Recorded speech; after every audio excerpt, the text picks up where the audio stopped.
Puji nama Tuhan. Shalom Bapak Ibu Saudara sekalian. Shalom. Saya masih belum mendengarkan suaranya semua. Shalom. Shalom. Puji Tuhan. Saya bersyukur pada pagi hari ini, meskipun saya tidak bisa melihat jelas wajah Bapak Ibu semua karena tertutup masker, tapi saya percaya semua datang ke tempat ini dengan penuh sukacita. Amin. Puji Tuhan. Mari saat ini kita akan memasuki ibadah kita. Saya undang kita semua untuk mempersiapkan hati kita. Kita mau bersama-sama tundukkan kepala. Terima kasih Tuhan Yesus. Kami sangat bersyukur Tuhan untuk kesempatan di pagi hari ini. Ketika Engkau masih mengizinkan kami Tuhan, anak-anak-Mu, untuk datang kepada Engkau. Kami bersyukur untuk kesehatan yang boleh Engkau berikan dalam kehidupan kami Tuhan. Saat ini Engkau yang tahu Tuhan seberapa dari kami Tuhan yang mungkin datang dengan beban yang begitu berat. Dengan permasalahan-permasalahan yang mungkin ada di dalam kehidupan kami. Tapi kami percaya Tuhan ketika kami datang di altar-Mu ya Bapa, kami percaya pemulihan akan terjadi Tuhan. Kami percaya mujizat akan terjadi. Kami percaya Tuhan kuasa-Mu nyata dalam kehidupan kami. Terima kasih Tuhan Yesus. Kami serahkan persekutuan kami, ibadah kami ini ke dalam tangan-Mu. Kami percaya Engkau hadir di tengah-tengah kami Tuhan. Terima kasih Bapa.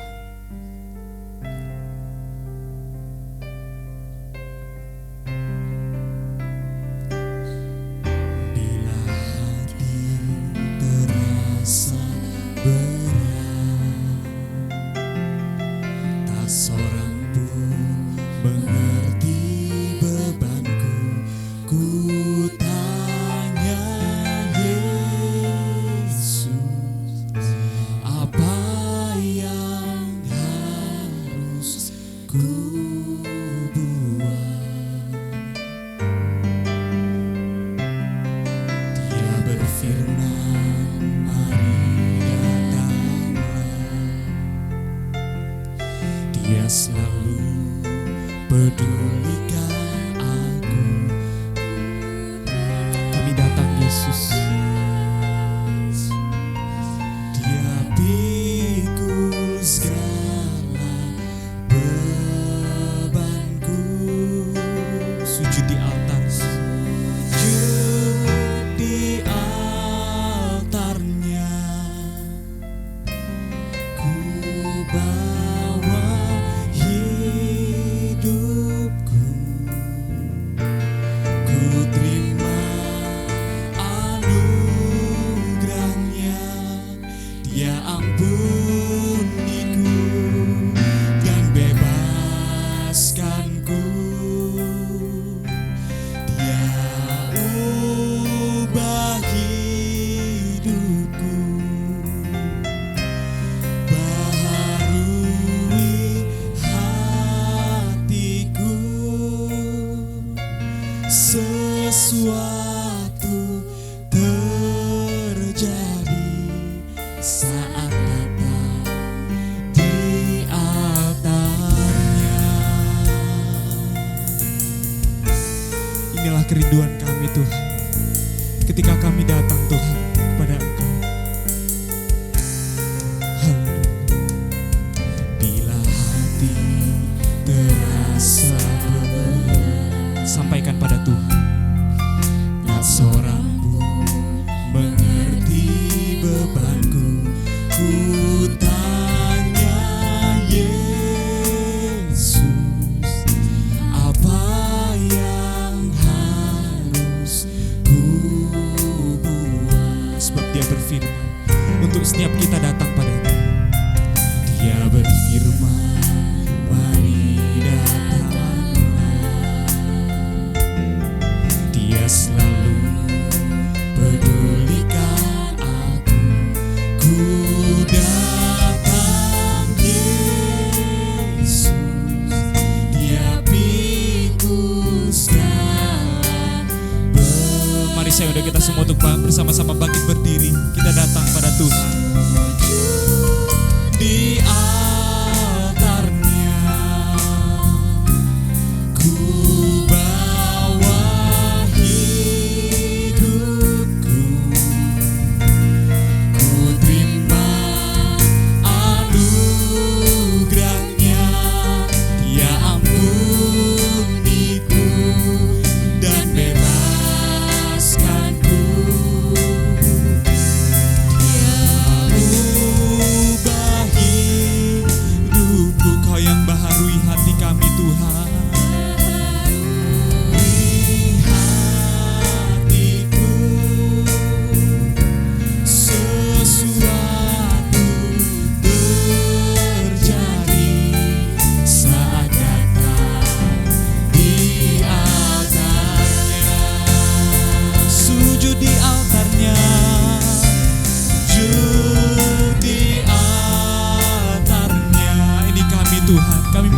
hidup kami Tuhan. Hidupku ku terima anugerahnya, Dia ampuniku dan bebaskanku. Kau mengubah hidup kami. Haleluya Tuhan Yesus. Baharui hatiku, karena kami percaya Tuhan, sesuatu terjadi saat datang di altarnya. Dengan hati yang mau menyembah, kita datang pada Tuhan di altarnya.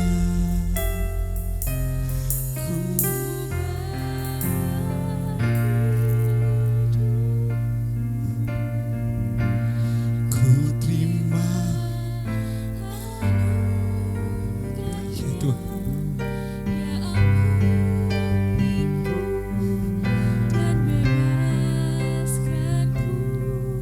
Kau yang mengubah setiap kami Tuhan.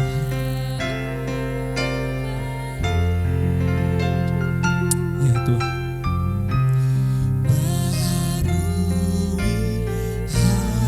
hatiku, sebab kami percaya sesuatu terjadi saat datang di altarnya.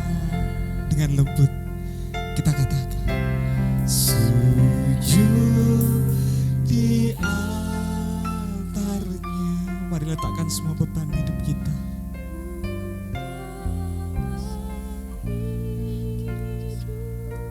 Kami terima anugerah-Mu Tuhan.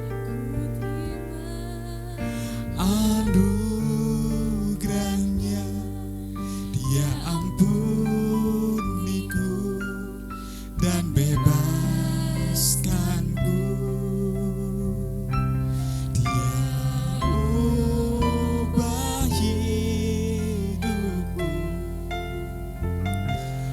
baharui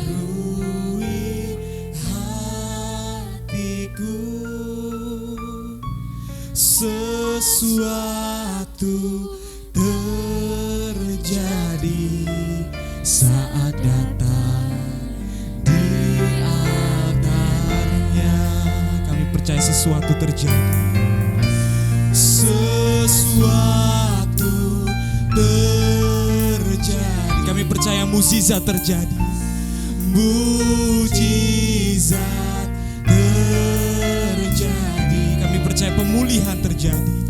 Pemulihan terjadi saat datang di altarnya. Oh, haleluya Tuhan. Mari saya undang kita semua untuk bersama-sama menyembah Dia. Terima kasih Yesus. Kami percaya Tuhan, mukjizat-Mu nyata. Haleluya Tuhan. Oh, kami percaya Tuhan. Inilah seruan hati kami Tuhan. Kami yang datang dengan penuh permasalahan, beban pikiran, beban hati, kami mau serahkan di bawah kaki Engkau saat ini Tuhan. Dan kami percaya Tuhan, Engkau yang mengangkat semua beban itu Tuhan. Dan Engkau yang menggantikan dengan sukacita yang luar biasa. Oh Tuhan, terima kasih Yesus. Haleluya. Terima kasih Tuhan.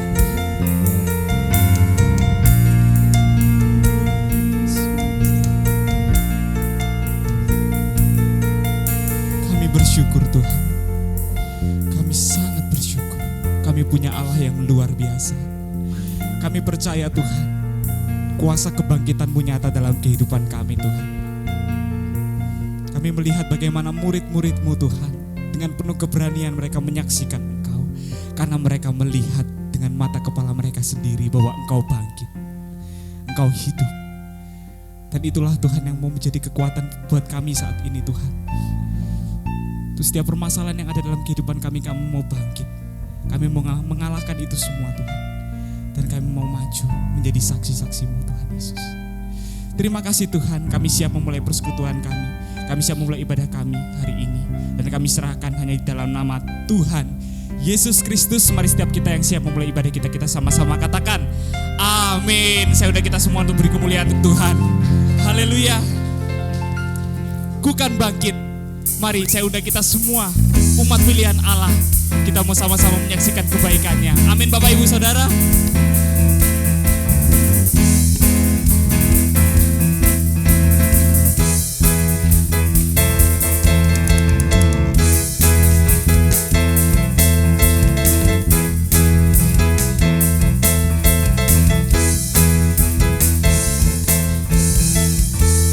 Mari kita semua.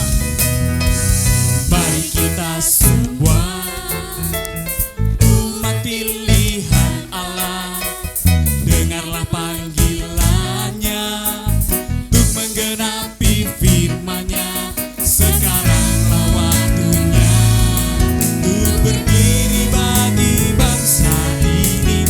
Mari maju umat pemenang. Mari kita semua. Mari kita semua, umat pilihan Allah, dengarlah panggilannya untuk menggenapi firman-Nya.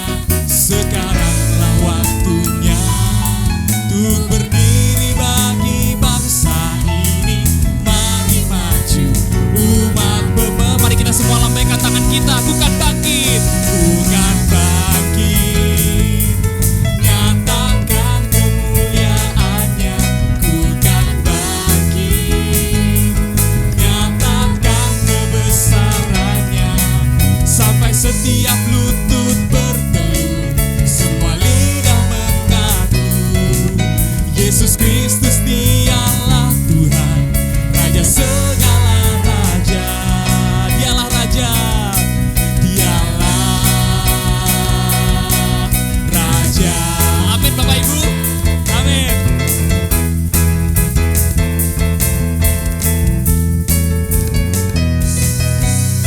Mari kita semua, umat pilihan Allah, dengarlah panggilannya untuk menggenapi. Sekaranglah waktunya, sekaranglah waktunya untuk berdiri bagi bangsa ini.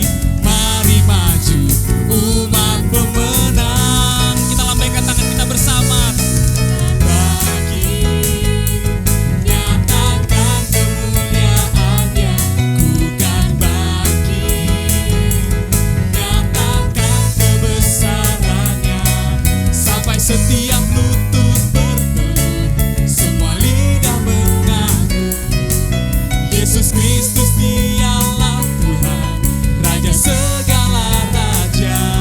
Dialah Raja, dialah. Kita bersama-sama mau bangkit untuk Tuhan. Bukan bangkit, nyatakan kemuliaan-Nya. Bukan bangkit, nyatakan kebesaran-Nya. Sampai setiap lutut bertelut, semua lidah mengaku Yesus Kristus Tuhan. Yesus Kristus Dialah Tuhan, Raja segala raja. Dialah Raja, dialah Raja, dialah Raja. Dengan mantap kita sama-sama katakan, dialah Raja. Beri kemuliaan yang luar biasa untuk Tuhan kita. Haleluya. Mari silakan duduk kembali. Amin Bapak Ibu. Lagu yang barusan kita pujikan sungguh Buat saya pribadi merupakan satu kekuatan. Kita punya pengharapan karena Tuhan sudah bangkit. Amin Bapak Ibu. Tapi seringkali dalam perjalanan kehidupan kita merasa lemah. Kita merasa seperti gak sanggup lagi untuk menjalani dengan berbagai persoalan yang ada dalam kehidupan kita. Tapi percayalah Bapak Ibu, karena memang bukan dengan kekuatan kita mampu menjalani itu semua, tapi hanya dengan kekuatan dari Tuhan kita.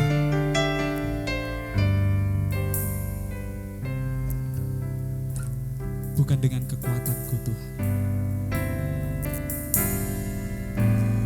Bukan dengan kekuatanku ku dapat jalani hidupku tanpa Tuhan yang di sampingku. Ku tak mampu sendiri, sebab Engkaulah kekuatan kami Tuhan. Engkaulah kuatku yang menopangku. Ku pandang wajah-Mu dan berseru, pertolonganku datang dari-Mu. Peganglah tanganku, jangan lepaskan. Kaulah harapan dalam hidupku. Sungguh benar Tuhan, sebab bukan dengan kekuatan kami Tuhan, kami dapat berjalan. Bukan dengan kekuatanku ku dapat jalani hidupku tanpa Engkau yang ada di samping kami Tuhan. Tuhan yang bisa, Sungguh Tuhan kami tak mampu sendiri. ku tak mampu sendiri. Kaulah kuatku, Engkaulah kuatku yang menopangku, yang menopangku. Ku pandang wajah-Mu dan berseru, pertolonganku datang dari-Mu.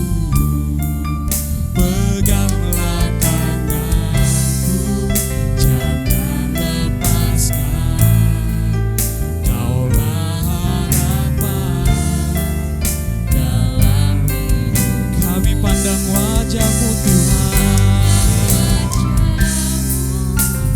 dan berseru, pertolonganku datang dari-Mu. Peganglah tanganku, jangan lepaskan. Kaulah harapan dalam hidupku. Sekali lagi kita bersama-sama katakan, bukan dengan kekuatanku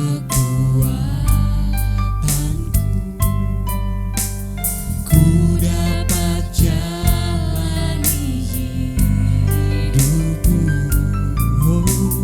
Tanpa Tuhan yang di sampingku, ku tak mampu sendiri, sebab Engkaulah kekuatan kami Tuhan. Engkaulah kuatku yang menopang. Angkat tangan kita, angkat hati kita. Wajah-Mu dan berseru,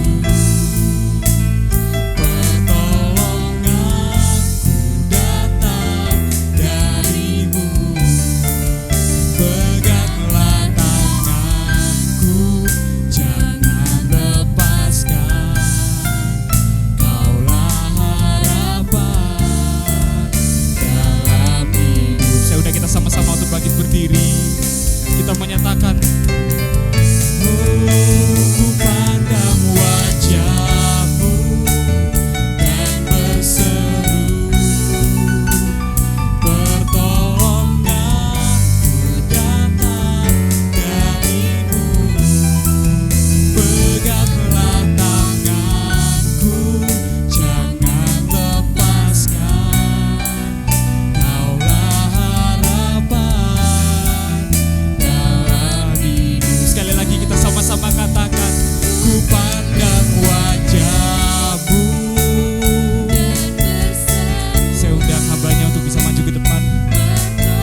lepas.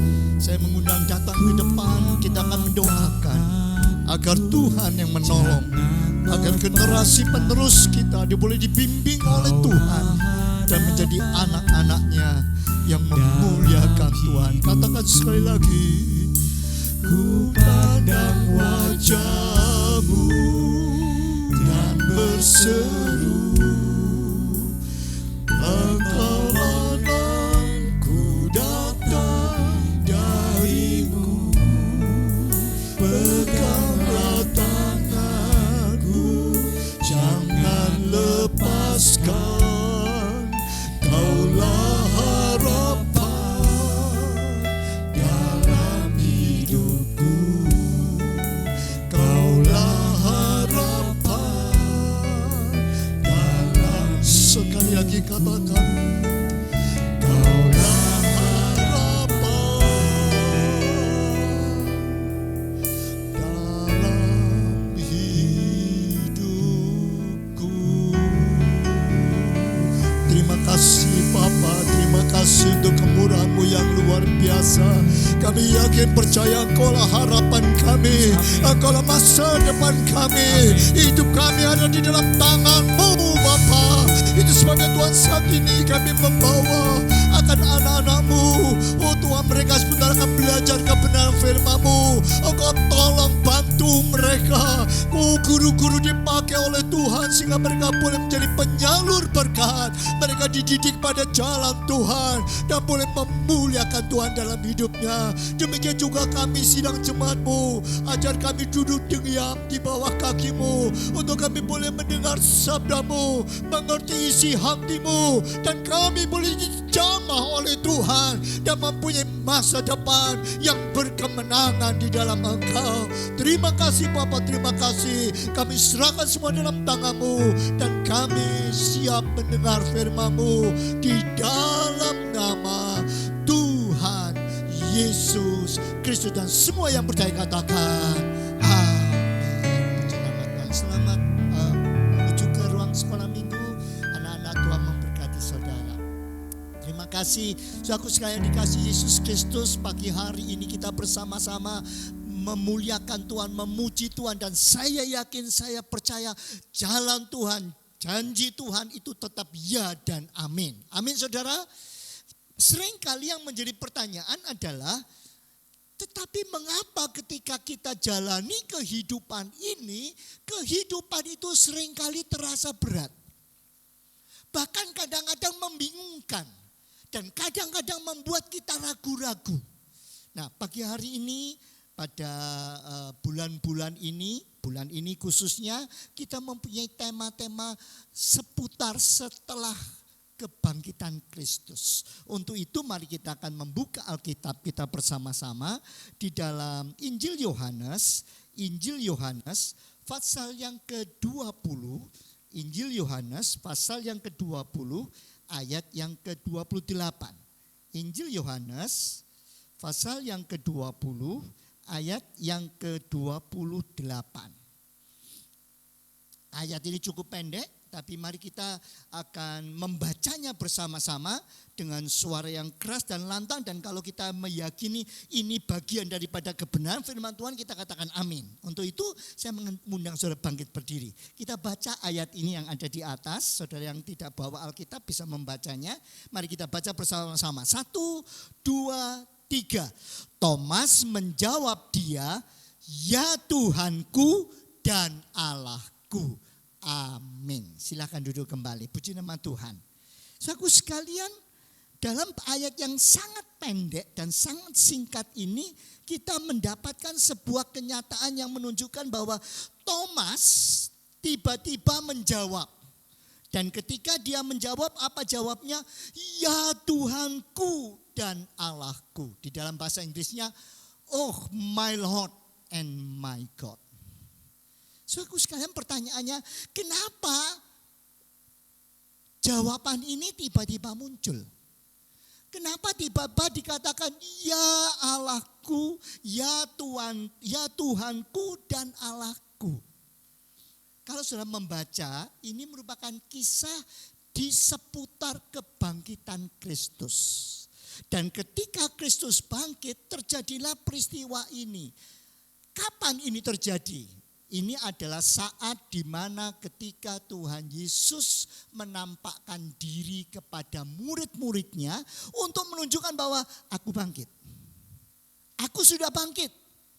Seperti yang sudah dikatakan dan sudah berulang kali saya sampaikan, bahkan sudah dinubuatkan oleh nabi-nabi sebelumnya bahwa aku tidak akan tetap mati, tapi aku akan bangkit. Dan kenyataannya ini loh, sekarang aku bangkit. Maka Tuhan Yesus menunjukkan kepada murid-muridnya. Pertanyaannya, kalau Tuhan Yesus menunjukkan kepada murid-muridnya, kenapa yang menjawab kok Thomas? Dan Thomas berkata, ya Tuhanku dan Allahku. Di mana murid-murid yang lain? Kenapa murid yang lain tidak menyatakan hal yang sama? Saudara, kalau sudah memperhatikan Injil Yohanes pasal 20, mulai dengan ayat yang ke-24, ya, ayat 24 atau 24 lebih tepatnya, maka ternyata ini adalah kali yang berikutnya. Karena sebetulnya pada saat hari di mana Tuhan Yesus bangkit, yaitu hari pertama dalam minggu itu yang dikenal sebagai hari Minggu. Itu sebabnya mengapa lalu kita menggunakan hari Minggu sebagai hari ibadah. Hari pertama pada minggu itu, hari pertama itu hari Minggu, Tuhan Yesus itu datang ke sebuah tempat di mana murid-murid mengurung diri, mengunci diri. Mereka sangat ketakutan, mereka sangat gemetar. Kenapa mereka ketakutan dan mereka gemetar? Karena mereka takut kepada orang-orang Yahudi yang ternyata walaupun Yesus tidak salah, walaupun Yesus selalu berbuat baik dan begitu banyak pengikutnya pun, ternyata Yesus tetap bisa disalib. Jadi ternyata kekuasaan penguasa itu sangat besar. Walaupun Yesus benar, Yesus tidak berbuat kesalahan, buktinya disalib. Apalagi murid-muridnya. Itu sebabnya mereka sangat ketakutan, mereka sangat gemetar. Itu sebabnya mengapa mereka lalu bersembunyi di ruangan. Pada hari pertama ketika Yesus bangkit, maka Yesus menunjukkan diri kepada murid-muridnya. Kamu kira aku mati? No, enggak benar, aku sudah bangkit. Walaupun pada waktu itu murid-muridnya dulunya ketakutan, pintunya dikunci, tetapi mereka akhirnya melihat Yesus hadir. Waduh, saudara bisa bayangkan betapa sukacitanya, betapa gembiranya, betapa meluapnya hati para muridnya. Pertanyaannya, di mana Thomas? Kalau saya baca dengan baik dalam firman Tuhan, ternyata pada waktu pertama kali Yesus menampakkan diri kepada murid-muridnya, Thomasnya tidak ada. Thomasnya melarikan diri dari kumpulan murid-murid. Harusnya, walaupun pada waktu itu murid-murid cuma tinggal 11, mereka kompak dong. Takut sama-sama, sebab kalau ditangkap sama-sama. Kalau cuma satu ditangkap tidak mungkin. Pasti akan ketahuan yang lain di mana mereka bersembunyi. Ya kan? Di mana Thomas? Firman Tuhan tidak menyebutkan apa-apa sehingga saya juga tidak berani spekulasi. Di mana Thomasnya?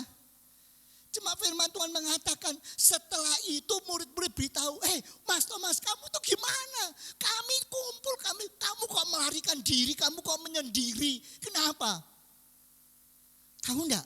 Waktu kamu tidak ada, Yesus datang, dia bangkit. Apa jawab Thomas? Bangkit. Enaknya sendiri, nah masuk akal. Aku tidak percaya, omong kosong, ilusi. Sebelum aku betul-betul melihat ada luka di tangannya bekas paku. Dan sebelum aku mencucukkan jariku ke lambungnya, aku tidak akan mau percaya. Saudara, jadi kesimpulannya apa? Mengapa Thomas akhirnya menjadi salah satu yang menjadi perhatian Yesus? Mengapa akhirnya Thomas juga yang dipanggil? Pada saat kedua kalinya Yesus menjumpai murid-muridnya dalam satu kesatuan. Dan itu terjadi berapa hari? Hari ke-8. Jadi 1 minggu berikutnya. Persis hari pertama. Jadi lewat 1 minggu baru Yesus menjumpai lagi. Selama seminggu, bayangkan saudara, gimana hati Thomas. Murid-murid yang lainnya senang, gembira, luar biasa, Tuhan sudah bangkit, Tuhan sudah bangkit. Wah, ternyata janjinya benar. Tuhan itu luar biasa, Tuhan itu penuh dengan kuasa. Tetapi Thomas mengatakan, bohong, gak benar. Buktinya aku masih susah, aku masih sendirian, aku gak percaya.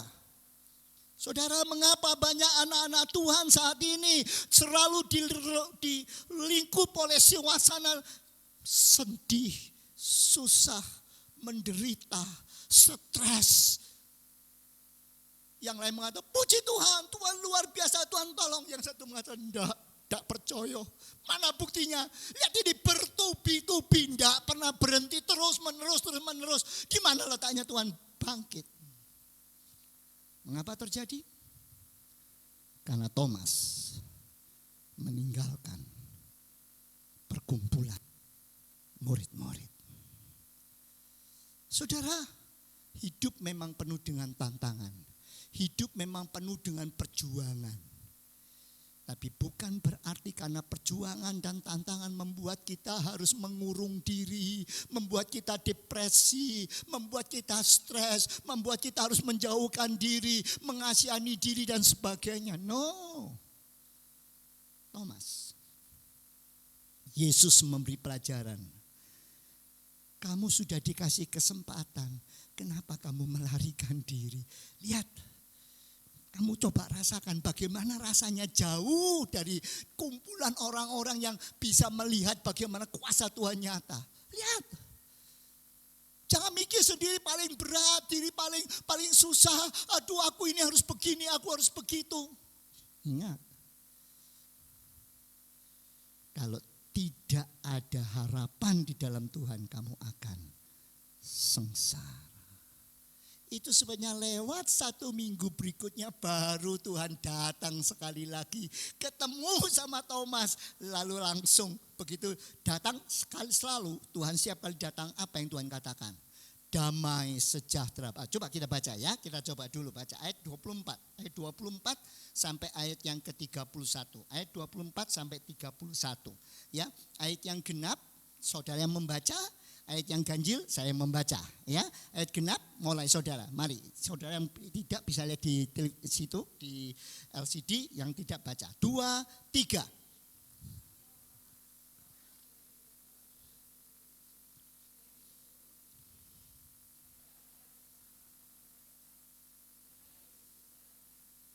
Nah, ayat 25, maka kata murid-murid yang lain itu kepadanya, kami telah melihat Tuhan.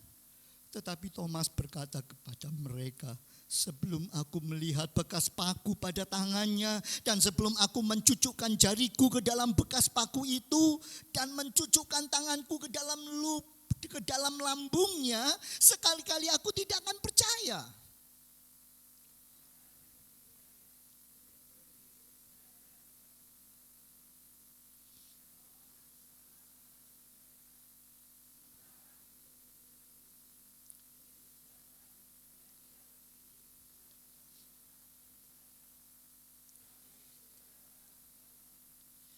Kemudian dia berkata kepada Thomas, taruhlah jarimu di sini dan lihatlah tanganku. Ulurkanlah tanganmu dan cucukkan ke dalam lambungku. Dan jangan engkau tidak percaya lagi, melainkan percayalah. Ayat 28.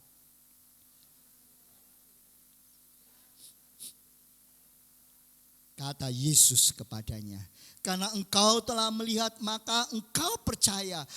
Berbahagialah mereka yang tidak melihat namun percaya. Puji Tuhan. Ya saudara, pada saat itu Tuhan lalu datang menyapa, damai sejahtera bagimu, Hevenu Shalom Alaikum dalam bahasa Ibraninya. Damai sejahtera bagimu, berkat Allah limpah atas hidupmu. Apa artinya? Wah, saudara, kalau saudara sedang dalam kondisi susah, lalu ada orang mengatakan shalom, gitu, kira-kira senang enggak? Halo, kalau saudara sedang susah, lalu ada orang datang sama saudara mengatakan shalom, senang enggak? Biasanya orang yang enggak susah, yang lagi hatinya bahagia, dikasih shalom, wah senangnya luar biasa, shalom, shalom gitu.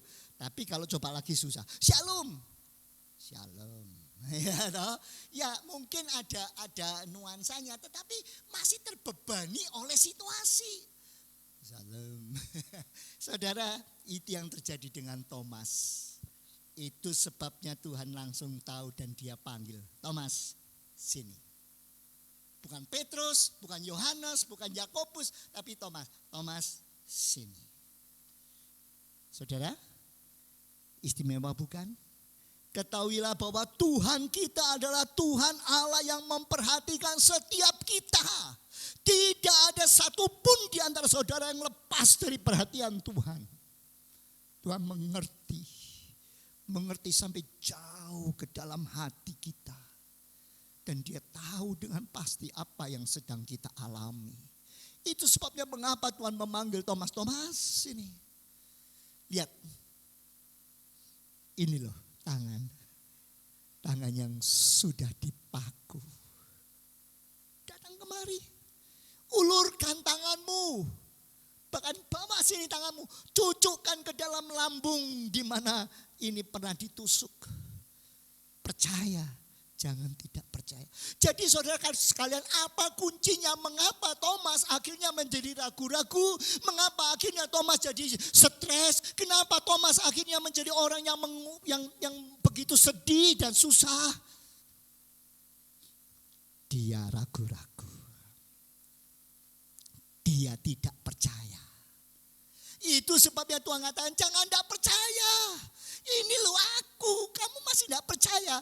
Lah kalau kamu tidak percaya, kamu mau percaya sama siapa? Siapa yang akan menolong hidupmu? Siapa yang akan membebaskan kamu dari tekanan-tekanan dan situasi yang terjadi?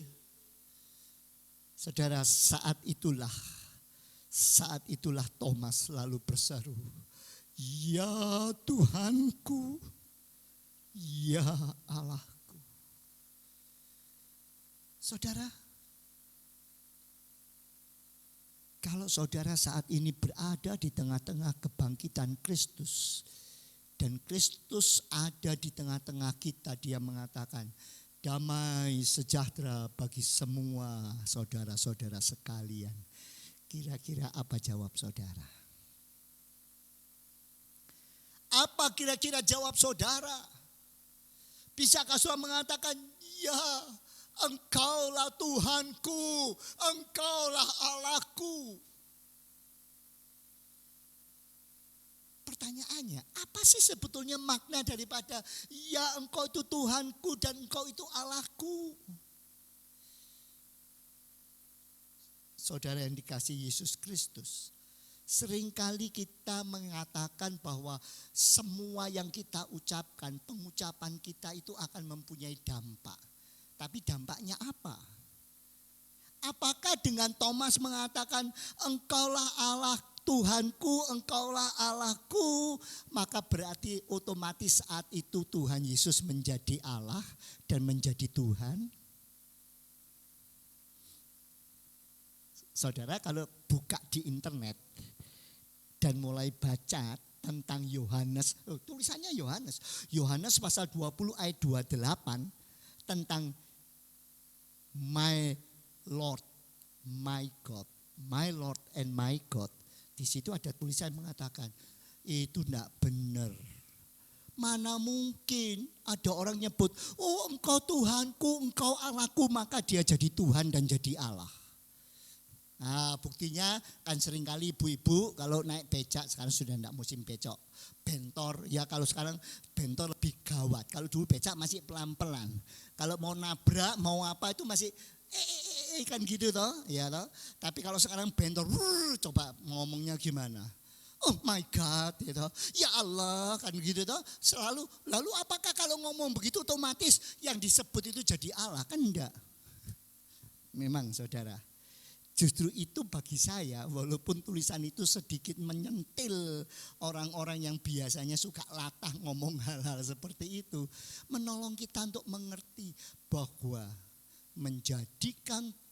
menjadikan Yesus itu Tuhan dan Allah itu bukan cuma sekedar perkataan. Itu bukan cuma sekedar kata-kata yang keluar dari mulut. Bukan berarti kalau kita bisa memuji Tuhan, ya Allahku, ya Tuhanku, maka berarti Allah dan Tuhan langsung jadi Tuhan. Jadi Allah dan Tuhan atas hidup saudara. Ingat, apa yang kita ucapkan kalau itu tidak disertai dengan bukti dan kenyataan, itu menjadi sekedar kata-kata. Firman Tuhan menunjukkan dengan jelas. Ada kisah di mana ketika orang-orang itu mengetuk pintu, Tuhan bukai pintu, Tuhan bukai pintu. Apa kata Tuhan di dalam? Maaf, aku tidak mengenal kamu. Loh, kok enggak kenal? Aku itu loh yang berseru-seru atas namamu. Aku membuat mujizat. Kurang apa coba? Membuat mujizat dengan namamu. Tuhan mengatakan, aku tidak mengenal kamu. Karena yang diucapkan hanya kata-kata yang tidak dibarengi dengan kehidupan yang merupakan bukti bahwa aku mengakui Engkaulah Tuhanku dan Engkaulah Allahku. Saudara, itu sebabnya sangat penting untuk memahami dan mengerti apa bukti bahwa saudara mempercayai Yesus sebagai Tuhan.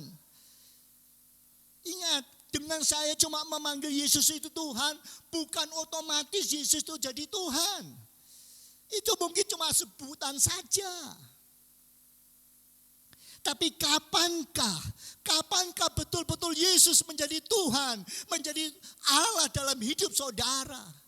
Pertanyaannya adalah, sudahkah saya, setelah saya memahami bahwa memang Yesus itu adalah Tuhan, setelah saya mendengar kebenaran firman Tuhan, setelah saya belajar kebenaran firman Tuhan, setelah saya tahu bahwa Yesus itu memang adalah Tuhan, pertanyaannya, apakah benar saya mau menyerahkan hidup saya untuk dipimpin oleh Tuhan? Saya ulangi. Bukan cuma sekedar kata-kata, tetapi pertanyaannya, benarkah saya mau menyerahkan hidup saya untuk dipimpin, untuk diatur, untuk di-manage, untuk diselesaikan oleh Tuhan? Atau sebetulnya pikiran saudara, kehendak saudara, dan apapun yang saudara inginkan itu yang lebih muncul, yang memimpin hidup saudara? Di situ letak perbedaannya. Mengapa Thomas, mengapa akhirnya dia begitu ketinggalan, mengapa akhirnya dia begitu gelisah? Karena dia tidak mempercayai sungguh-sungguh bahwa Yesus adalah Tuhan dan Allahnya. Sama-sama murid loh saudara. 12 orang, satu sudah tidak ada. Tinggal 11, 10 itu loh mendapatkan kuasa Tuhan, melihat kemuliaan Tuhan. Satu Thomas, enggak.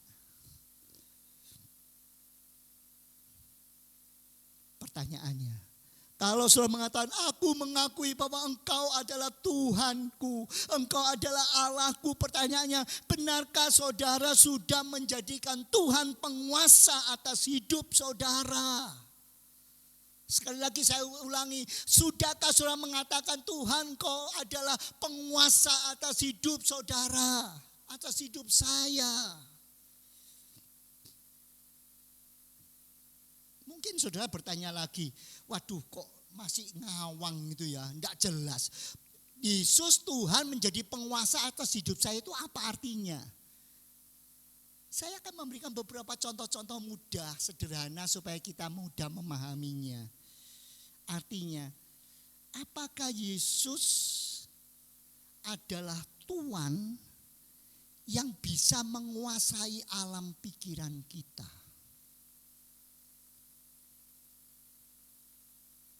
Ketika kita berpikir, ketika kita merenung, ketika kita merancangkan sesuatu, siapa yang menjadi penguasanya? Aku, pengalamanku, uangku, pengaruhku, atau Tuhan? Saudara, sangat berbeda dan berbeda jauh ketika saudara menyerahkan pikiran saudara, semua yang ada dalam benak saudara kepada Tuhan, dalam kepasrahan yang sungguh-sungguh dengan yang tidak. Saya punya teman yang pada waktu itu dia berusaha mendaftar untuk masuk ke program S2 di luar negeri. Wah, semula dia pikir harus berjuang. Wah, mati-matian dia berjuang. Tetapi ternyata sampai dekat saatnya, karena untuk maju ke S2 itu diminta kemampuan berbahasa Inggrisnya. Salah satunya karena di tempat itu diminta IELTS, bukan TOEFL tapi IELTS. Wah, dia sudah berusaha mati-matian, ternyata pada saat dong-dongnya, dia ngerjakan langsung sebagai seorang yang ikut, langsung tahu, mati aku katanya. Loh kenapa? Karena ternyata dia tidak bisa menjawab pertanyaan dengan baik, khususnya untuk writing. Ada 2 soal, yang satunya bisa, yang satunya enggak masuk hitungan. Jadi dis, itu aturannya gitu. Kalau sudah di dis, bayangkan ada 2 soal, satunya dis, kalaupun yang satunya bisa sempurna, kan enggak mungkin. Kalau cuma 80 dibagi 2, 40, waduh sudah pokoknya bingung, waduh. Terus dia tanya sama saya bilang, have you done your best? Kamu sudah lakukan yang terbaik belum? Sudah, saya sudah usaha tapi tidak tahu pada saya tahu saya gimana. Tapi ternyata akhirnya ya seperti itu. Saya bilang sudah, Bu, kamu tidak usah pikir-pikir lagi. Serahkan sama Tuhan. Udah. Selama kamu sudah bertanggung jawab, kamu sudah melakukan yang terbaik, sudah. Semuanya itu nanti akan melihat hasilnya dari hasil usaha yang disertai oleh Tuhan. Dan betul saudara, ternyata padahal untuk masuk ke perguruan itu diminta minimalnya 5,0 IELTS-nya. Di tempat yang lain minta 5,5, ternyata dia bisa dapat nilai 6. Ya saudara, seringkali dalam hidup ini kita ini cuma pakai pikiran lalu gelisah, gemetar, akhirnya apa? Sakit. Banyak sakit penyakit muncul karena pikiran kita sendiri, kegelisahan kita, karena kekhawatiran kita yang sebetulnya tidak perlu. Sejauh mana saudara mau menyerahkan diri saudara kepada Tuhan? Banyak tantangan, banyak kondisi, tetapi sekali lagi ketika saudara menyerah kepada Tuhan, Tuhan akan menolong. Menyerah kepada Tuhan, meminta Tuhan menguasai hidup dan pikiran saudara, itu juga berarti sudahkah saya memahami bahwa yang mengendalikan lidah saya itu siapa? Kalau pikirannya sudah diserahkan sama Tuhan, tapi lidahnya tidak diserahkan sama Tuhan, sama saja saudara, itu namanya belum Tuhan memerintah. Seringkali orang banyak pola pikirnya sudah baik, tapi tidak bisa menguasai lidah. Kalau ngomong, pokoknya orang tidak peduli, pokoknya kayak mercon, kaget, bingung sepertinya. Sehingga orang lain tersakiti, orang lain tergores, orang lain merasa, aduh. Beda kalau orang itu menyerahkan lidahnya kepada Tuhan, maka apapun yang dia ucapkan itu selalu menjadi berkat. Apa berarti tidak boleh marah? Siapa bilang Tuhan Yesus juga marah?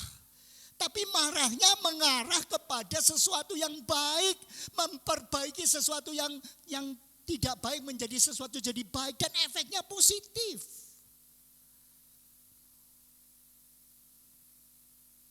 Bagaimana dengan temperamen kita? Bagaimana dengan karakter kita? Bagaimana dengan sifat-sifat saya? Adakah itu diserahkan kepada Tuhan sehingga temperamen kita boleh dilihat oleh orang lain dan orang boleh memuji dan memuliakan Tuhan? Bagaimana saya mengatakan Tuhan hidup, Tuhan luar biasa, tapi saudara sendiri ketakutan setengah mati, saudara sendiri begitu gelisah dengan hidup. Aduh, nanti besok makan apa? Besok lah, lalu orang mengatakan di mana yang Tuhanmu? Di mana letak penyerahan hidupmu? Saudaraku sekalian, bagaimana juga dengan bagi kita memanage kehidupan kita? Tuhan memberikan waktu kepada kita 24 jam sehari. Adakah dalam setiap waktu yang kita jalani itu betul-betul memuliakan Tuhan dan menyenangkan hati Tuhan? Menunjukkan bahwa Tuhan penguasa atas hidup saudara. Berapa lama saudara pakai untuk benar-benar konsentrasi kepada Tuhan? Loh, lah kalau saya sekarang sedang bekerja, masuk konsentrasi kepada Tuhan? Iya. Dalam pekerjaan saudara, benarkah saudara melakukan itu untuk memuliakan Tuhan atau hanya menyenangkan bos? Kalau saudara mengejar menyenangkan bos, kebetulan bosnya baik, hasilnya baik. Kebetulan bosnya tidak tepat, apa yang saudara kerjakan? Senangkan bos, ikuti apa kata bos. Manage semua itu dengan benar dan baik. Adakah kita sudah menjadi saksinya melalui perkataan, perbuatan, melalui segala sesuatu. Sehingga benar-benar dimanapun kita berada orang merasa lain loh. Saya kalau dekat sama dia itu lain. Saya kalau berteman sama dia itu saya senang sekali, rasanya beda. Bedanya untuk apa? Bukan untuk diri sendiri supaya disenangi orang, tapi supaya Tuhan dipermuliakan. Sudahkah? Kalau yang lainnya sudah, ini belum, itu belum menyerahkan diri sepenuh kepada Tuhan loh saudara. Bahkan yang paling sulit, seringkali tersulit itu adalah ketika kita berkenaan dengan apa yang Tuhan percayakan kepada kita. Baik harta, milik dan sebagainya. Adakah kita serahkan sepenuh kepada Tuhan? Banyak orang yang mengatakan, waduh ya gimana lah, wong penghasilan aja kurang kok. Lalu gimana harus menyerahkan kepada Tuhan, Tuhan memimpin. Apalagi itu minta 10% per bulan. Aduh apa bisa. Saudara, patuh kepada Tuhan. Tuhan tidak akan pernah diam. Saya sejak kecil dididik oleh orang tua saya. Sehingga saya terus-menerus tidak pernah lupa itu menjadi bagian paling utama. Dan ternyata memang saya menyaksikan dalam hidup saya yang sekarang ini sudah 66 tahun. Tuhan tidak pernah tinggalkan. Tepat pada waktunya. Tidak berlebih, tapi tidak pernah kekurangan. Tepat pada waktunya, tepat pada waktu kebutuhannya Tuhan berikan. Bukan hanya pada berbicara soal perpuluhan saudara. Berbicara soal 90% yang sisanya itu bagaimana saudara memanagenya. Benarkah saudara melibatkan Tuhan untuk memanagenya dengan baik atau tidak? Banyak orang mengatakan, loh itu kan hakku, itu kan aku yang bekerja, aku yang keluar keringat. Mau tak bikin apa saja, apa pedulinya? Oh no. Penguasa hidupmu saat ini adalah Tuhan. Saya mungkin bertanya, lu kok bisa? Kok bagaimana kok bisa begitu? Lah masa Tuhan tuh semua punya semua Tuhan. Saudara, ada 3 alasan. Mengapa kita harus bisa menyerahkan hidup kita kepada Tuhan. Sehingga kita mengatakan, You are my Lord and my God. Kenapa? Yang pertama kalau saudara perhatikan, kalau saudara perhatikan dengan sungguh-sungguh dalam firman Tuhan, ada banyak ayat yang menunjukkan kepada kita bagaimana kita ini sangat berharga di mata Tuhan. Berapa sih harga manusia? Nah, itu mungkin tolong dilihatkan. Bapak Ibu yang lama-lama pasti tahu, itu pada slide ke-14. Slide 14. Saudara masih ingat kisah ini? Nah, saudara Bapak Ibu yang tua-tua pasti tahu. Ini kisah tentang apa? The $6 million man. Kenapa kok dia disebut $6 million man? Itu sebuah film yang diawali di Amerika, akhirnya dicontoh di Indonesia jadi Dono Kasino itu ya toh. Tapi sebetulnya itu aslinya di Amerika tahun 73 sampai 78. Dikisahkan ada seorang astronot yang namanya Steve Austin, dia astronot sekaligus pilot. Nah, dalam suatu percobaan naik pesawat, ternyata dia mengalami kecelakaan. Karena kecelakaan dia harus dioperasi dan disembuhkan. Dan untuk menyembuhkan itu ternyata tidak mudah. Akhirnya dipakailah peralatan-peralatan robot dalam dirinya. Yang harga robotnya itu $6 million. Makanya dia disebut orang yang membutuhkan biaya $6 million untuk bisa jadi orang yang luar. Dan memang luar biasa. Pertanyaannya, berapa harga saudara di hadapan Tuhan? Saya terkesan dengan sebuah kisah. Saya mau ceritakan kisah ini sedikit pada saudara. Diceritakan tentang Little Boat Twice Owned. Ya, saudara kalau lihat perhatikan, nah itu dia, Little Boat Twice Owned. Ada diceritakan seorang anak yang membuat perahu-perahuan kecil. Dia buat itu dengan baik, kemudian dikasih layar dan sebagainya. Sehingga hasil karyanya itu begitu bagus. Senang sekali. Dia coba main-main di air, dia arungkan di air, ternyata bisa jalan dengan baik. Wah, senang sekali. Dia main, tarik lagi. Tiba-tiba ketika dia sedang bermain, ada banjir yang begitu kuat datang. Sehingga perahu kecil ini dibawa arus air. Waduh, dia kejar supaya jangan sampai hilang. Tapi terus dibawa makin lama makin cepat. Dan akhirnya setelah sampai di ujung dia kelelahan. Ternyata ujung daripada sungai itu menuju ke laut. Dia cuma tinggal lihat. Hilanglah mainanku yang bagus. Dia susah, dia sedih, dia pulang ke rumahnya. Dan setelah dia pulang ke rumahnya, akhirnya suatu hari dia pergi jalan-jalan ke toko kelontong, toko penjual barang-barang bekas second hand. Kaget ketika dia lihat, loh perahu saya ada di sana, walaupun layarnya sudah sobek-sobek dan baret-baret di sini sana dari perahunya. Tapi itu punyaku, itu supaya cepat masuk ke dalam toko. Dia mengatakan, Pak itu punyaku yang dulu hilang, saya mau ambil kembali. Apa kata si yang punya toko? Sorry, walaupun itu mungkin dulu punyamu dan saya tidak tahu benar atau tidak, tapi yang jelas ini ada seseorang yang membawa mainan ini kemari dan menjualnya kepada saya. Ya saya beli. Kalau kamu mau, ya kamu harus bayar. Berapa? Akhirnya disebutkan $2. Ini kisahnya $2.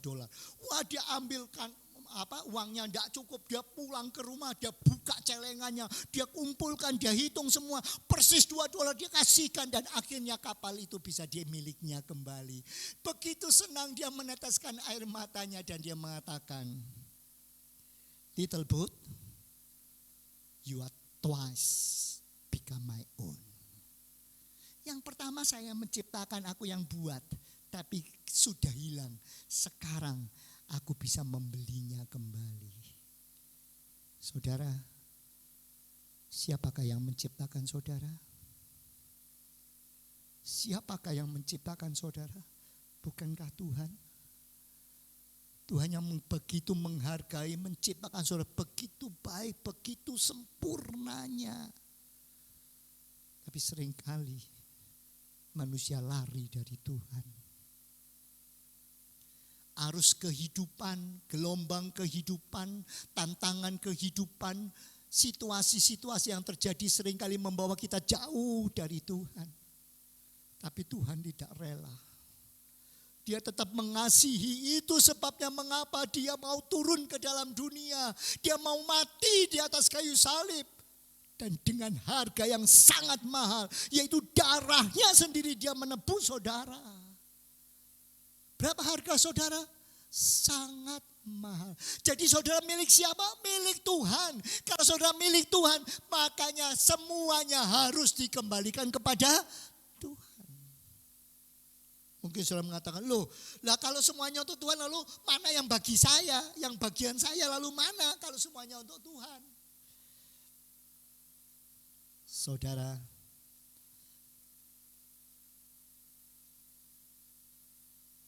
kalau Tuhan sudah begitu mengasihi saudara dan dia sudah membayar saudara lunas dengan mati di atas kayu salib, bukankah sudah sepantasnya dan selayaknya kita ini menjadi milik Tuhan? Kalau saudara tidak mau mengatakan aku milik Tuhan, itu sebabnya mengapa hidup saudara sudah kenal Tuhan, sudah bersama-sama dengan anak-anak Tuhan yang lain, saudara sudah berkumpul, tetapi akhirnya tetap gelisah, tetap susah, tetap menderita. Karena apa? Karena Tuhan tidak ada dalam hidup saudara, karena Tuhan tidak menjadi pusat atas hidupmu. Thomas kehilangan kesempatan. Tapi untung Tuhan masih mencari dia. Bahkan secara khusus seminggu berikutnya Tuhan temui dia dan dikatakan, jangan lagi ragu-ragu, percaya. Saudara sekalian, luar biasa bukan? Mungkin saudara mengatakan, loh kalau gitu apakah Tuhan butuh pengakuan saya supaya dia bisa jadi Tuhan? Tidak, Tuhan tidak pernah butuh pengakuan. Diakui, tidak diakui, saudara mau meminta dia menjadi penyelamat saudara, jadi juru selamat saudara atau tidak ada pengaruhnya, dia tetap Tuhan. Tetapi dia sangat mengasihi saudara. Dia betul-betul mengerti. Dia ingin jalan hidup saudara baik. Tapi seringkali kita tidak mau. Saudara, saya mau tanya saudara. Apakah saudara setelah menjadi anak Tuhan punya keyakinan dalam hidupmu bahwa Tuhan punya rencana yang indah dalam hidup saudara masing-masing? Oh, kok cuma sedikit amin, yang lainnya enggak tahu ini. Apakah ada enggak? Saya ulangi sekali lagi. Apakah saudara percaya dan yakin bahwa setelah saudara menjadi anak Tuhan, saudara menyerahkan hidup saudara kepada Tuhan, Tuhan punya rancangan yang paling indah, yang paling baik untuk hidup saudara masing-masing? Kalau amin, kenapa seringkali ketika Tuhan menunjukkan jalan hidup bagi saudara, saudara tidak mau mengikutinya? Kenapa saudara pakai pikiran saudara sendiri?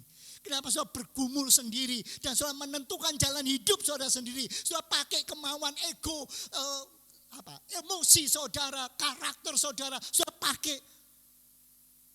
Padahal Tuhan sudah menentukan yang terbaik. Harusnya kalau Tuhan menentukan yang terbaik dan saudara yakin itu jalan Tuhan, pasti jalan Tuhan yang terbaik. Betul enggak saudara? Saudara, saya punya pengalaman yang sangat menarik karena saya suka bepergian naik mobil. Saya kalau pergi ke daerah yang tidak tahu dan tidak kenal, biasanya mencarinya pakai apa? Google Map. Ya, tapi ternyata kalau pakai Google Map diikuti penuh seringkali menyesatkan. Dimasukkan jalan yang sempit-sempit, yang kecil-kecil, sampai kadang-kadang waduh mati ini gimana di tengah-tengah sawah. Oh, walaupun memang ujungnya bisa, tetapi sebetulnya tidak layak untuk mobil. Itu Google.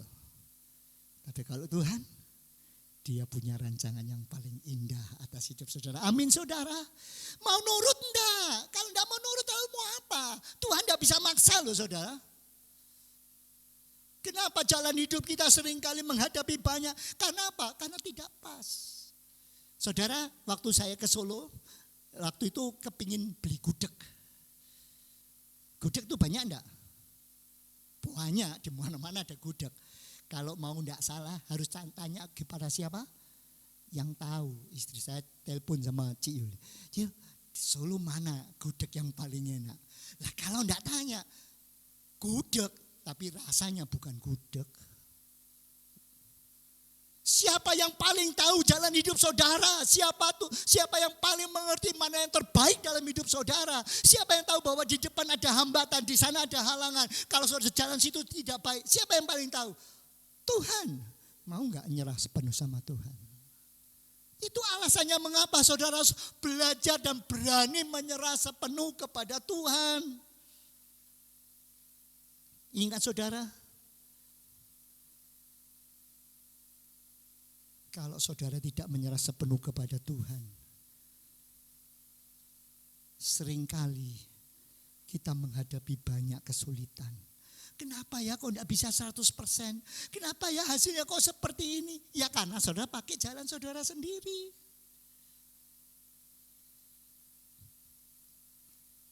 Bagaimana caranya? Menyerah sepenuh. Apa artinya menyerah sepenuh? Nah, coba tolong bisa ditunjukkan slide-nya itu. Saudara, saya mencoba melihat, mempelajari bahwa ketika seseorang tenggelam, dia butuh pertolongan. Bagaimana caranya menolong orang yang tenggelam? Kalau orang itu begitu tenggelam langsung pingsan, tidak sadar, gampang. Biasanya lifeguard itu cuma tinggal pegang, tarik, seret gitu. Yang susah adalah ketika yang tenggelam itu masih berontak. Dipegang baik-baik untuk ditarik, tangan yang megang ditampel. Lihat tuh, terus sudah mau ditarik, sama dia. Kenapa? Itu sebabnya salah satu pelajaran dalam lifeguard, penyelamat orang yang tenggelam, itu apa? Dia dibuat semaput, dipukul dak gitu, supaya semaput. Kalau sudah semaput bisa diseret. Saudara tahu bagaimana Tuhan bisa berkaya penuh dalam hidup saudara? Mari kata Tuhan, aku menyerah. Aku mau nurut kepada kehendak-Mu. Kalau saudara nurut pada kehendak Tuhan, pasti jalan Tuhan adalah yang terbaik bagi hidup saudara. Amin saudara. Itu sebabnya mari, di mana imanmu? Bagaimana engkau betul-betul mau menyerahkan hidup saudara kepada Tuhan? Itu sebabnya, biarlah pagi hari ini kita bersama-sama dengan Thomas, kita mengatakan, ya Tuhanku, ya Allahku. Apa artinya? Betul-betul dari dalam hati aku mau manut kepada Tuhan. Total seluruh hidupku hanya bersama dengan Tuhan. Aku hanya mau, bukan hanya ketika Tuhan menunjukkan jalan, oh itu salah satu pertimbangan, tidak. Tapi saya mengatakan, saya mau mengerjakan apa yang Tuhan mau lakukan dalam hidupku. Ketika kita patuh dan kita menurut kehendak Tuhan, maka akibatnya, hasilnya adalah yang terindah bagi hidup ini. Amin saudara. Itu sebabnya mari kita datang kepada Tuhan, kita sungguh-sungguh meminta kepadanya. Bukan dengan kekuatanku, aku dapat jalani kehidupan ini. Kenapa? Sebab tanpa Tuhan, tanpa kekuatan, kita tidak bisa menjalaninya. Itu sebabnya kita mau datang kepada Tuhan. Sementara musik akan mengalunkan lagunya. Engkaulah Tuhan, Engkaulah Raja, Engkau yang berdaulat atas hidupku. Mari aku mau berserah sepenuh kepadamu. Mari kita datang kepada Dia. Kita nyanyikan lagu ini bukan sekedar cuma kata-kata, tapi hayati dalam hatimu. Bukan hanya hayati dalam hatimu dan kata Tuhan, aku mau berserah sepenuh. Karena aku tahu kalau Engkau berdaulat atas hidupku, ketika aku berserah sepenuh kepadamu, maka Engkau akan menuntun hidupku dengan sungguh-sungguh. Engkaulah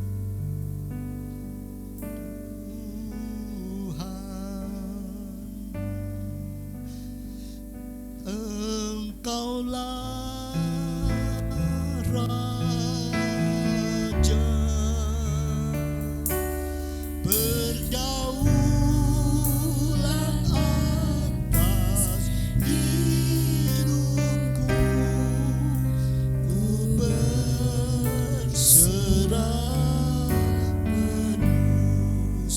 sekalian mari kita katakan dengan sungguh-sungguh. Bukan hanya dengan sekedar kata-kata, tapi kita katakan Engkau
merenungkan, siapakah saya?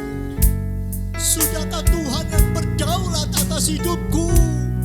Sudahkah Dia menjadi penguasa atas hidupku?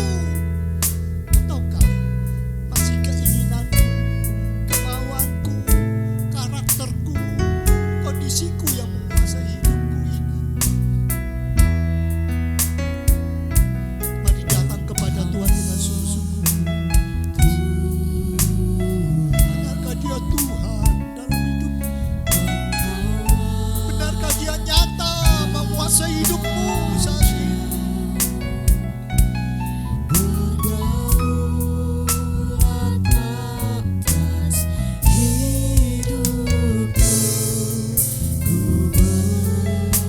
Mungkin pagi hari ini ada satu atau dua saudara yang mengatakan, kenapa hidupku masih berat? Kenapa seolah-olah tidak ada jalan keluar? Kenapa gelombang masih sangat tinggi? Yakinlah, kalau Tuhan menjadi penguasa atas hidupmu, kalau Tuhan menjadi pemimpin atas hidupmu, kau akan melihat satu kemuliaan yang luar biasa. Karena Dia yang menguasai hidupmu. Terus datang kepada Dia dengan sungguh-sungguh dan katakan,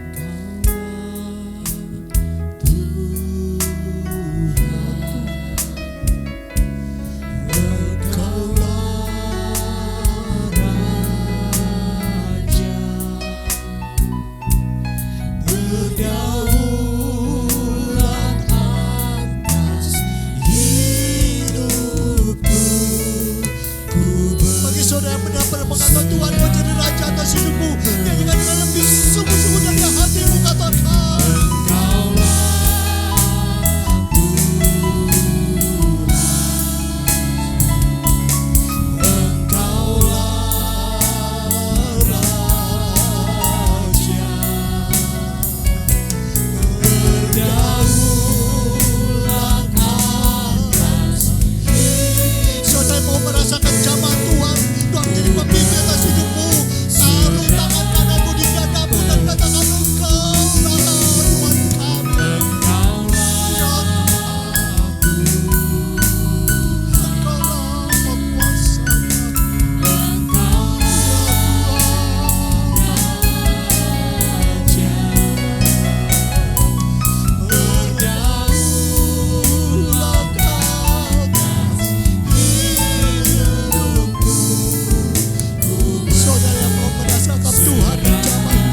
kekuatan dan kemuliaan Tuhan dalam hidup ini.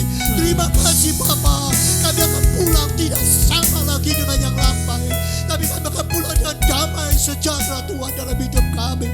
Terus maka kami mengucap syukur kepadamu. Terima kasih Bapa. Terima kasih semua. Kita akan menyanyikan pujian ini sambil berdiri bersama-sama. Engkaulah Tuhan, Engkaulah Raja dalam hidup kami. Engkau yang berkuasa atas kehidupan ini. Terima kasih Tuhan. Haleluya. Engkau penguasa atas hidup ini. Terima kasih Tuhan. Kita akan lagu ini sekali lagi. Engkaulah Tuhan.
hidupku.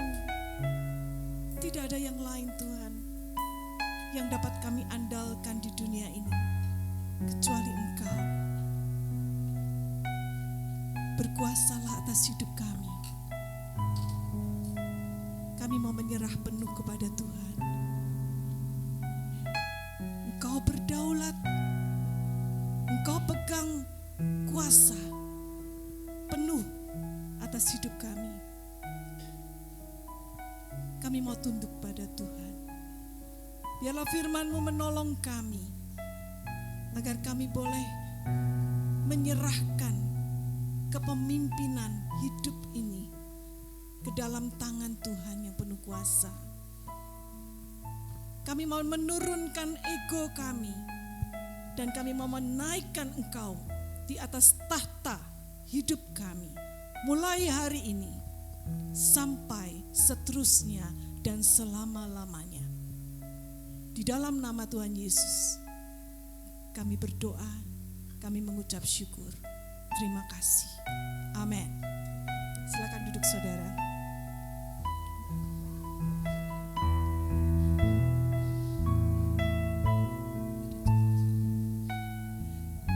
Kita akan menyanyikan sebuah lagu. Ya, lagu ini kita nyanyikan lagi, kemudian persembahan untuk pekerjaan Tuhan dijalankan. Mulai dari yang pertama ya. Setiap waktu hidup di kebenaran-Mu,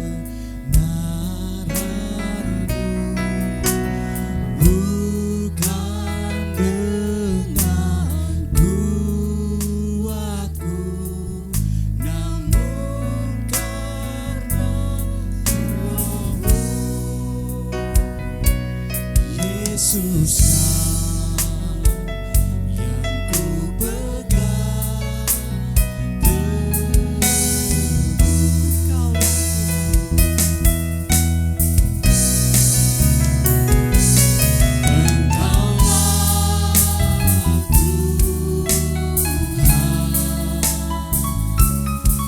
Engkaulah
indah dalam hidup kami.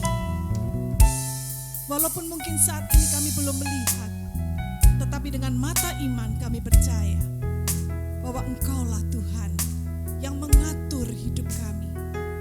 Engkaulah Raja kami, penguasa dalam hidup kami, dan Engkau merancangkan yang terbaik untuk kami. Terimalah segala persembahan kami untuk menjadi bau dupa yang harum di hadapan Bapa. Dan setiap persembahan yang telah kami berikan, Engkau berkati supaya boleh menjadi berkat bagi banyak orang, bagi pekerjaan Tuhan, bagi pelayanan, baik di tempat ini maupun di tempat yang lain.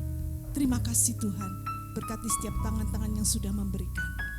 Di dalam nama Tuhan Yesus, kami panjatkan doa kami. Mari setiap kita mengangkat tangan kita di hadapan Tuhan, dan terimalah berkat dari Bapa Surgawi, kasih dari anaknya yang tunggal Yesus Kristus, yang sudah turun ke bumi, yang sudah mati untuk saudara dan saya, dan dia bangkit untuk kita. Persekutuan dengan Roh Kudus menyertai engkau, dimanapun engkau berada, baik dalam rumahmu, dalam pekerjaanmu, di dalam setiap pelayanan